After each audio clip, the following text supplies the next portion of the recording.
This is not a plan drafted in isolation by those who govern. This is a plan drawn from the inputs of the sovereign. As such, it can only succeed with the people's participation. It can only succeed if the government will demonstrate the fortitude to do the hard work. And for this, I pledge, government will neither ask the people for sacrifices it will not exact first upon itself, nor impose a burden that is heavier than what people can carry.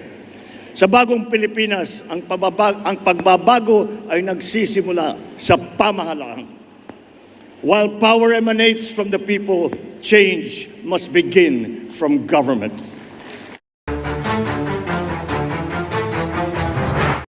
It enumerates the sectors to which funds should be channeled, what nurturing policies must be planted so that these can contribute to the overall growth that we desire. It lists the infrastructure which we are building better and more.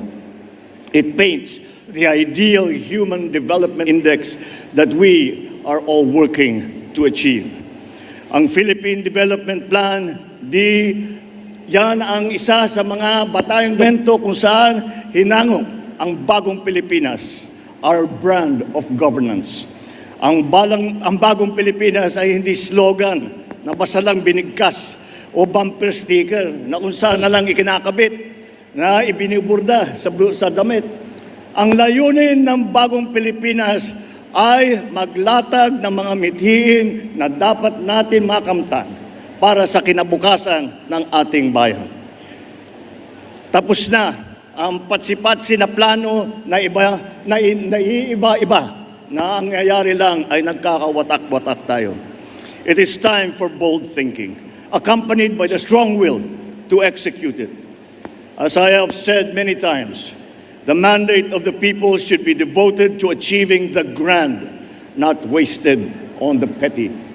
I will not squander the sovereign people's trust by marching and grunting loudly, but staying only in place when what you want is to surge forward, bereft of drama.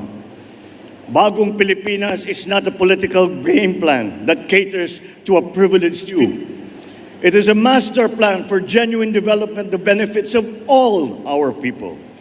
Bagong Pilipinas serves no narrow political interests. It serves the people. Bagong Pilipinas is not a new partisan coalition in disguise. It is a set of ideals that all us Filipinos, regardless of political creed or religion or wealth, can coalesce around. Bagong Pilipinas is addressed to all government officials and employees and citizens of this country. It is an invitation to all of us to think about being a Filipino and view the nation from a renewed perspective. It is a call for transformation, the transformation of our idea of being a Filipino, and the transformation of our economy, of governance, of society.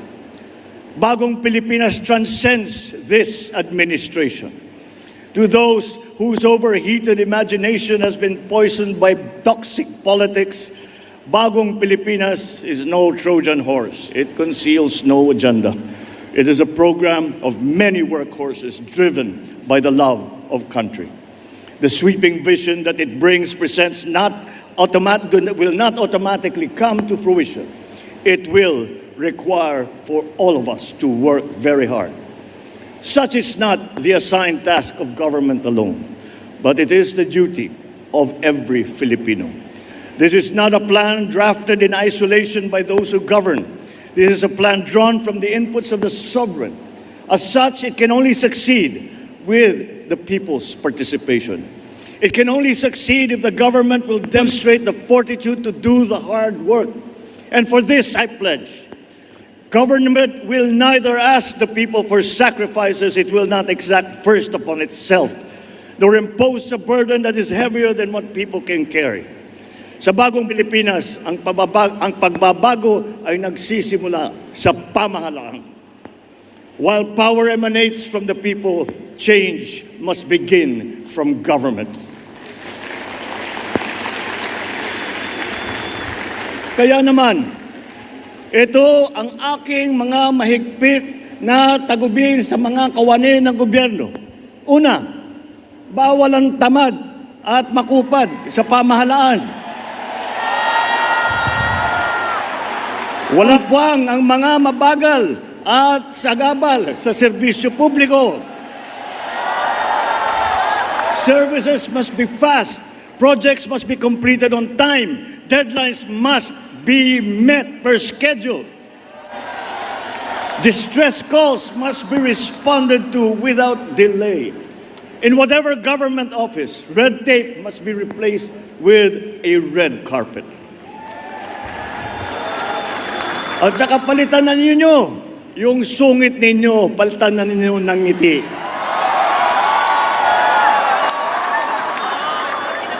Complex requirements and the processing time must be reduced. Pangalawa, bawal ang mga hindi tapat at nangungulumbat. Kapag pera ng bayan ang nawala dahil sa katiwalian, ang mga taong paglalaanan sana ng pondong naglaho ay nananakawan. Sa Bagong Pilipinas, bawal ang waldas. Ang paghahanda, lalo na ang paggugol ng budget ng bayan ay bukas sa publiko at hindi kinukubli. Walang parte nito ang kinukupit o sinusubi. Pangatlo, bawal ang mga pang-api at naghahari-harian. You are servants of the people, not their lords. Huwag nating pahirapan ang taong bayan, bagkus suklian ang kanilang tiwala ng magalang na panunungkulang. So let me reiterate this. Feedback is essential to government. Without it, mistakes cannot be corrected. Bad behavior cannot be sanctioned. Best practices cannot be learned, and good deeds cannot be commended. Sa Bagong Pilipinas, ang masama ay ireklamo. Ang mabuti ay irekomenda. Ngunit ang mga papuri at puna ay hindi dapat hintayin kumatok na lang sa ating mga opisina. Obligasyon natin na nasa gobyerno na hanapin ito. Kailangan natin bumaba sa masa upang tignan ang kanilang kalagayan at alamin ang kanilang hinaing. Huwag iasa ang pagpisil sa kanilang pulso sa mga report lamang. Tapos na ang panahon ng pagkukuyakoy sa loob ng mga tanggapan ng gobyerno. Halimbawa, imbis na suriin ang isang suliranin sa walang katapusan, baliktatan ng mga tao sa gobyerno, bakit hindi lang magkaroon ng konsultasyon sa mga naapektuhan? Sa Bagong Pilipinas, ang mga mamamayan ay dapat ligtas. Ligtas sa krimen, ligtas sa kalamidad. Sa mga pulis, ating mga bumbero, tiyakin ninyo na agarang pagresponde sa bawat tawag at sumbong. Ngunit, ang pinakamalagang dapat bawasan ay ang dami ng tawag at sumbong sapagkat nangangahulugan ito na bumababa na ang bilang ng krimen. Ang inyong sigasig ay susuklian natin ng suporta of ample resources to move, to communicate, and to solve the problems that we are faced with, including tools to prevent a different kind of stealing. When contents of e-wallets are picked by cyber criminals, when their dirty hands reach our children through computer screens, we will boost the defenses of our people and communities against calamities. More than paying tribute to their resilience, we must provide them with resources. Sa Bagong Pilipinas, una ang kabataan dahil prioridad ang kanilang kinabukasan. Pangangalaga sa kalikasan ang pangunahin nilang pagkakabalahan. The reforms that we envision for our educational system should be showcased in our classrooms. The gist of which is this: a learner with books on their table, a well-trained, highly motivated, well-paid teacher in front of them,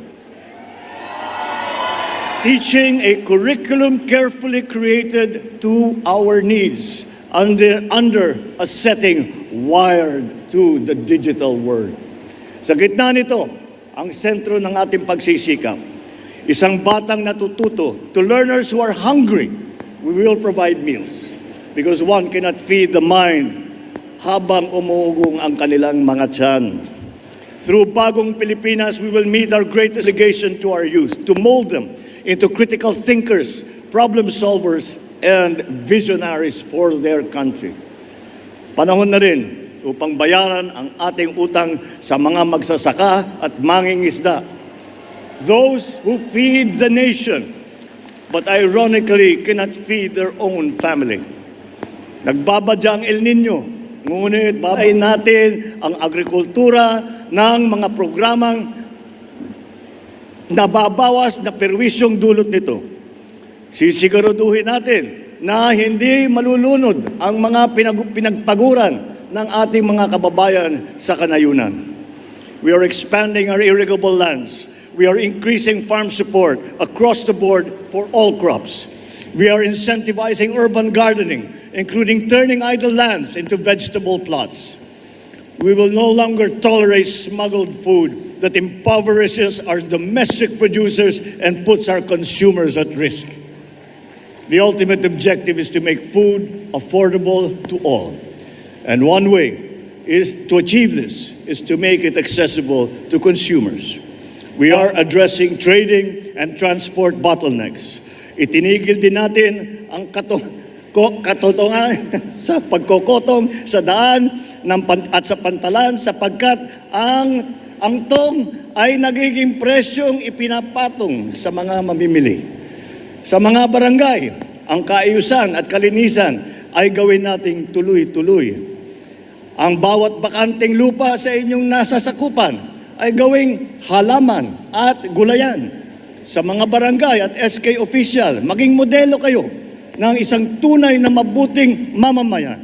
May takot sa Diyos, may hiya sa kapwa at nangangalaga ng kapaligiran at kalikasan. Sa ating mga local government units, ang outstanding performance ng bawat barangay, munisipyo, lungsod at lalawigan ay patuloy na susukatin, kikilalanin at tututukan upang ang bawat sangay ng pamahalaan lokal ay tiyak na magiging epektibo. Sa mga miyembro ng ating kabinete, pangungunahin ninyo ang mga Bagong Pilipinas Town Hall meetings sa mga rehiyon. Ilahad ang mga bagong patakaran at mga bagong programa. Ipadama ninyo ang mga pagbabago na ginagawa at gagawin pa ng inyong departamento at hikayatin ang suporta ng bawat Pilipino sa mga patakaran at programang ito.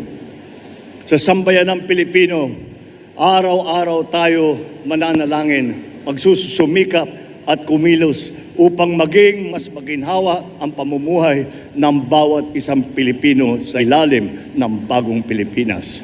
Sa Bagong Pilipinas, may pag-asa ang lahat. Ang pag-asa ng bayan ay nasa ating lahat. Mabuhay ang bawat Pilipino, mabuhay ang Pilipinas, mabuhay ang Bagong Pilipinas!